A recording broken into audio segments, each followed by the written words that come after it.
So Jupiter mahadasha is the subject today, and pretty much if you're new to my channel and you want to know what am I talking about, well, check out my video in my playlist called Dasha and what is Dasha, and that will tell you what they exactly are. They are the biggest and the most important secret of astrology. Dasha, meaning time period, are far more important than early transits that you hear about all the time, because through Dasha is the only way you can predict the coming events in one's life. So each planetary time period is has a certain time span. So whenever somebody goes through a Jupiter mahadasha, it's a 16-year long period.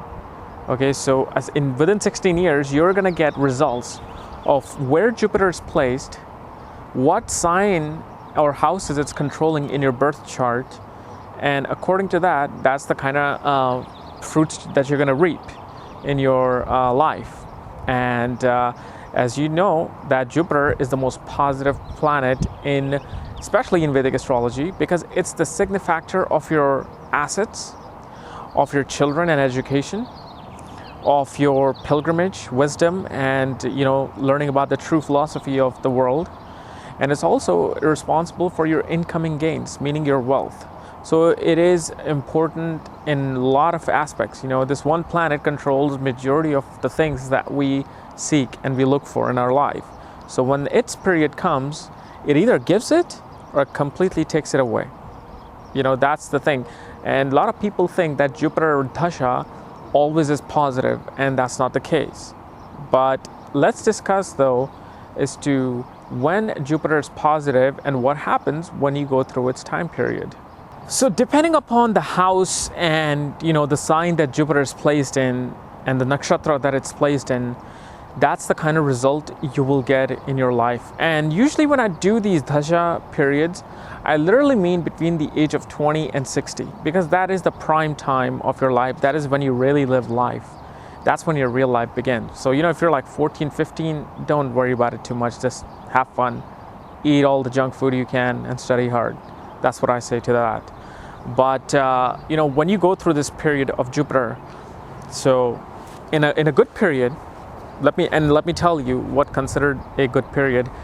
Anytime Jupiter is, Jupiter gives good results in any house. That's the beauty about Jupiter. It can take you to new heights in any house, including any sign. Okay. However, there are certain placements that actually far exceeds the other positions. So in your horoscope, when Jupiter is placed in the ascendant, when it's placed in the 4th house, 5th house, 6th house, 7th house, 9th house, 10th and 11th house, it tends to give good results. But it only gives good results if it's not in conjunction with a malefic planet, especially Ketu and Rahu. Anytime Jupiter is in conjunction with these planets, what happens is Jupiter becomes more of a teacher than a giver. He becomes more of a policeman than a banker. Why? What do I mean by this? Is that whenever it comes in contact with malefic planets, and especially Rahu and Ketu, what happens is that he ends up controlling them and their behavior, and he forgets to give you what you were supposed to get in that Dasha. So let's say if in ascendant, Jupiter is responsible for higher education, timely marriage, like you getting married between 24 to 26 or 22, and getting you a higher education, you're getting your MBA and PhD, giving you a good career, especially in finance and accounting. And so what happens is if it's Jupiter sitting with Rahu, especially within 7 degrees of conjunction with Rahu, you will feel a neutral effect in your life. You will feel like, okay, I got my education, fine, it was kind of a struggle. I got married, but not with the person of my choice. Not really. It's okay marriage. It's average marriage. And I'm just not making the money that I thought I would make, and I'm just making average money. And that's what happens, is that the Jupiter's good results, the 100% results, neutralizes to about 50% or 40%, because the rest of the 50% of Jupiter's energy goes into controlling Rahu. he makes sure that Rahu doesn't destroy your life as much. So in a way, it's a blessing, and in a way, it's a curse. Blessing comes in because of the fact that Jupiter is controlling the negative effect of Rahu. It's saying, do not take this person to jail, do not make this person a liar, do not make this person a mischief, okay? I'm watching you. But in that watching him, he loses the track that he was supposed to give you everything that you want in life, okay? Now let's say if Jupiter is sitting alone, okay? When Jupiter is sitting alone in the houses that I told you about, it will give you everything on time, and it will give you in a manner that far exceeds your expectations. So if Jupiter was, let's say, excelled in this Cancer, and it was sitting in the first house, it will give you absolutely a good, fantastic career, good education. Even if it's some other malefic planet is aspecting it, it doesn't matter, because in horoscope, some planet somewhere is aspecting something, okay? But if it's sitting alone, or if it's sitting with a positive planet like Venus, Moon, Mercury even, it gives you everything on time. You feel like, okay, I'm progressing in my life. However, even if you have, let's say, Jupiter in the second house, sitting alone, what happens there is Jupiter is a signifactor of second house. So whenever a signifactor of a certain house sits in that house, it tends to neutralize the result. It doesn't give as good of a result as it should have. And the reason for this is because, especially the second house, is because second house is known as a Marka house, meaning it's a death-inflicting house. Second, seventh, and eighth house are known as Marka houses. So in the position of death-inflicting houses, Jupiter is again ends up protecting you and your life more than giving it to you. However, in the 5th and 9th house and the 11th house, which is also a signifactor of these such houses, it actually does well, because those are not the Marka houses. They're actually very good houses. Those are all about money, children, education, traveling, all of these things. So it tends to give you all of these things. Now, in your horoscope, depending upon the houses that Jupiter is controlling, it will also give you results according to those houses. Okay, so let's say if Jupiter controls your 10th house and it controls your ascendant. Okay, let's say if you're a Pisces ascendant and Jupiter is sitting in the 4th house.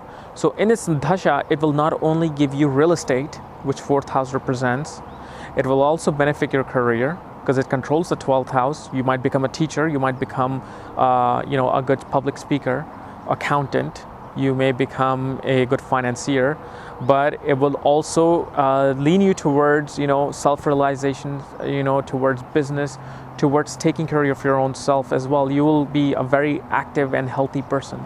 You will concentrate on your life as well, because it's controlling your ascendant life. Now, if it was controlling the 8th house, and let's say it was controlling 8th and 11th house, then what we'll do, it will literally give you a lot of benefits from your in-laws.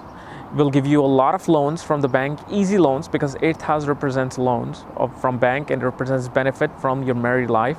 11th house obviously is a house of gain, so it's going to give you a lot of gains. If it's in an okay position.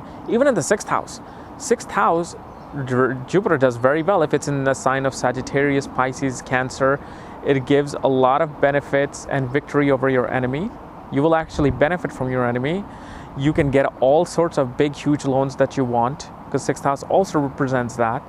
And it can make a good lawyer, because 6th house represents litigation. Jupiter has the ability to fight through these things, because it's the biggest planet out there.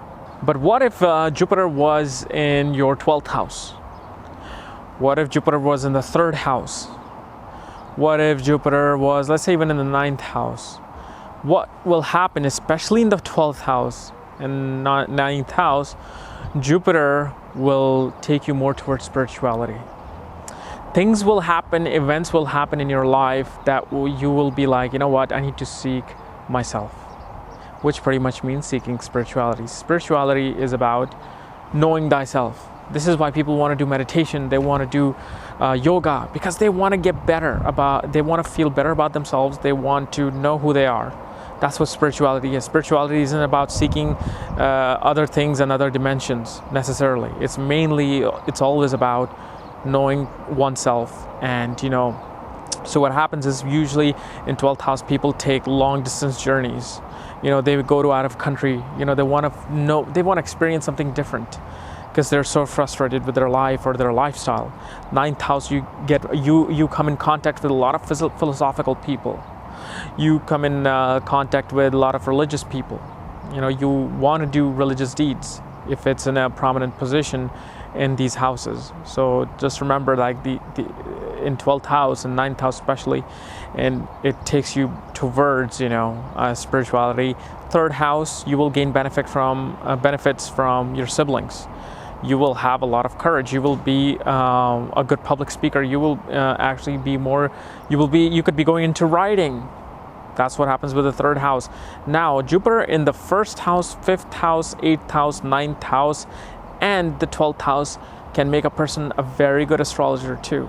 These people they are able to understand and retain information in their mind, and this is why they're able to predict, because predicting is about going back in time in your memory and knowing, okay, I had this chart before and this was the alignment, this was what happened. I think something similar is happening here because you've practiced so much. So your memory and your ability to concentrate on studies increases. So, and increasing, it inclines towards, studying about your own culture. And so a Vedic astrologer, when you have these kind of positions, they want to know about their culture, like Vedas, astrology. So it makes a very good astrologer as well. Now, Jupiter is the least worrisome planet, especially in its Dasha. You don't really need to worry too much, but like I said, it can have an absolute negative impact. Let's say if Jupiter was in the 8th house sitting with Rahu and Saturn, you're gonna face a lot of obstacles. You're gonna face a lot of problems because of the fact you will feel still in life, because Jupiter will end up controlling Saturn and its results. Jupiter will end up controlling Rahu and its malefic results. And in controlling those things, it will not be able to provide you with the things you need, especially when it's sitting in the 8th house. Again, Jupiter is a guru. He's a spiritual master, and you can put master anywhere and he will do well. But if Jupiter was alone in the 8th house and it was excelled, or it was in a good position, hey, you might end up becoming an investment banker. I've seen this in an investment banker's chart. Jupiter was very prominent in the 8th house. It was excelled. So these are things that you got to watch out for. But usually if it's, let's say, in a sign of Libra sitting in the ascendant, or Virgo, you are looking at just a good average lifestyle period in that time. It won't be so bad, but it won't be that great, depending upon your other planetary positions too, and your antradashas, which again I will cover, don't worry about it. But that's how it's going to give that results. It gives neutral. Jupiter really doesn't want to give bad results in any position. So even if it's sitting with Rahu, it ends up controlling him and just giving you neutral results than really, really bad results. But only in certain cases it can give really bad results. If it's debilitated in the 8th house and sitting with Ketu and Mars, and there's a war going on, and or Mars and Saturn and Jupiter are sitting together, it's a war zone, and Jupiter ends up being a mediator in that. So remember these philosophical energy as well. So guys, this was my analysis on Jupiter mahadasha. I'm gonna be back with another mahadasha tomorrow. Now, if you're new to my channel, subscribe above, because hey, you're finding out all the cool little details that you never thought existed in astrology. And if you want to know more about this stuff and secrets of astrology, check out my link below in the description section. Check out my book there, Astrology at the Speed of Light, and it will hopefully enlighten you a little bit. Otherwise, I'll see you tomorrow. Bye-bye.